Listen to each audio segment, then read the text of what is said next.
తండ్రి పనులపై నేనుండవలెనని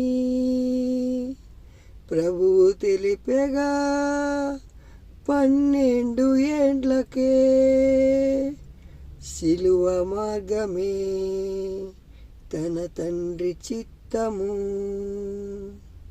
నీతి అంతయు నెరవేర్చవలెనని ప్రభువు పొందెగా బాప్తిస్మానుభవం.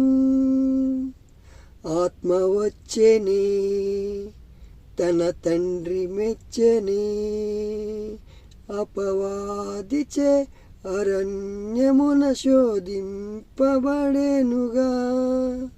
40 దినాలు పూర్తిగా ఉపవాసముండెనుగా. ఈ రాళ్ళను రొట్టెలు చేసుకో దుకై కాపాడును దేవుడే, నాకు మ్రొక్కు రాజ్యమిత్తును అనగా. శరీర నేత్రాశను డంబాన్ని చంపివేశెను, త్యజించినాడు లోకరాజ్యము.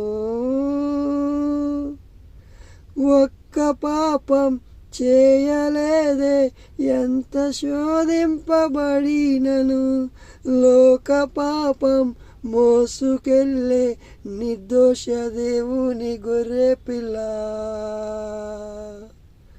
తన తండ్రి చిత్తము నెరవేర్చడమే దర్శనం, తన తండ్రి పనిని తుదముట్టించుటయే ఆహారం. తన తండ్రి చిత్తము నెరవేర్చడమే దర్శనం, తన తండ్రి పనిని తుదముట్టించుటయే ఆహారం. కుమారుడై యుండి విధేయత